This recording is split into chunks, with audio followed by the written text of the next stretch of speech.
پتاسیم یک ماده معدنی ضروریه که بدن برای فرآیندهای مختلفش نیاز داره.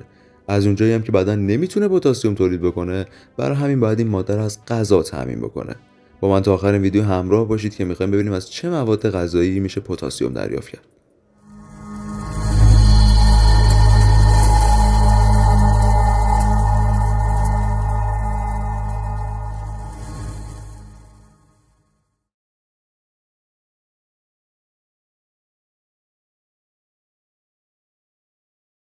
سلام به همه رفقای گل روکام دیسن، امیدوارم که حالتون خیلی خوب باشه. بی نهایت خوشحالم از اینکه با یه ویدیوی دیگه در خدمتتونم. همونطور که گفتم میخوایم ببینیم از چه موادی میشه پتاسیم دریافت کرد. اکثریت افراد آمریکایی از رژیم غذایی خودشون پتاسیم کافی دریافت نمیکنن. این بیشتر به دلیل کمبود میوه و سبزیجات در رژیم غذایی معمول غربیه. در ایالات متحده توصیه میشه که بزرگسالان سالم روزانه 4700 میلی گرم پتاسیم مصرف کنن. دریافت کافی پتاسیم در رژیم غذایی برای سلامت استخوان و قلب ضروریه و پتاسیم برای افراد مبتلا به فشار خون لازمه و احتمال داره بیماری قلبی و خطر سکته رو کاهش بده. حالا بریم با هم دیگه ببینیم از چه موادی میشه پتاسیم دریافت کرد. سیب زمینی و سیب زمینی شیرین. سیب زمینی سفید یکی از بهترین منابع غذایی پتاسیمه. یک سیب زمینی بزرگ پخته شده را اگه وزنش رو 300 گرم در نظر بگیریم 1600 میلی گرم پتاسیم داره. از اونجایی که پتاسیم در گوشت و پوست سیب زمینی یافت میشه، مصرفش بدون شستشو و پوست کندن هم بسیار مفیده. غده نشاسته دیگر غنی از پتاسیم سیب زمینی شیرین پخته شده است. اگه وزن این سیب زمینی رو 235 گرم در نظر بگیریم حاوی 1110 میلی گرم پتاسیمه. اما سیب زمینی فقط منابع خوبی از پتاسیم نیست، اونا همچنین حاوی ویتامین B6، C، A و منگنز هم هستن. لوبیای سفید. لوبیا و عدس هر دو منبع خوبی از پتاسیمن. لوبیای سفید یکی از بهتریناست که حاوی 421 میلی گرم پتاسیم در 1/2 فنجانه. لوبیای سفید حاوی مقادیر کافی کلسیم و آهن هم هست. علاوه بر این 1/2 فنجان لوبیای سفید 4.9 گرم فیبر رو تامین میکنه که 18% نیاز روزانه یک فرده. اونا همچنین منبع عالی پروتئین گیاهی هم هستن. مقدار بالای فیبر و آنتی اکسیدان لوبیا میتونه به کاهش التهاب، بهبود سلامت روده بزرگ و کاهش خطر بیماری‌های قلبی و دیابت کمک بکنه. پرتقال و آب پرتقال. میوه‌های مرکبات مانند پرتقال به دلیل داشتن ویتامین C بسیار مشهورن، اما همچنین منبع خوبی از پتاسیم هم هستن. یک فنجان معادل 248 گرم آب پرتقال 496 میلی گرم پتاسیم تامین میکنه.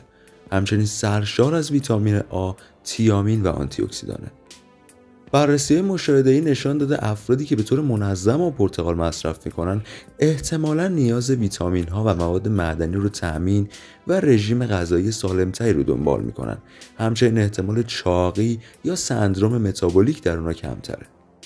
علاوه بر این سطح بالای آنتی اکسیدان موجود در پرتقال و آبش احتمال داره به بهبود توانایی بدن در مبارزه با رادیکال‌های آزاد، التهاب و بیماری‌های قلبی کمک بکنه. علاوه بر این هم مصرف آب پرتقال غنی شده با کلسیم و ویتامین دی میتونه به بهبود سلامت استخوان کمک بکنه، به خصوص که مصرف زیاد پتاسیم برای سلامتی استخوان مفیده. اما به خاطر داشته باشید آب پرتقال دارای قند بیشتریه و فیبر کمتری از کل میوه رو تامین میکنه.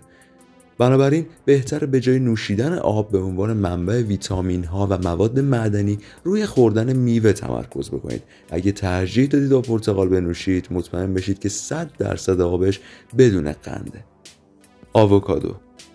آووکادو فوق‌العاده مغذی، خوشمزه و بی‌نظیره. اونا سرشار از چربی‌های اشباع نشده سالم، برای قلب و بسیار غنی از فیبر، آنتی اکسیدان‌ها، ویتامین‌های مختلف و اسید پانتوتنیکن.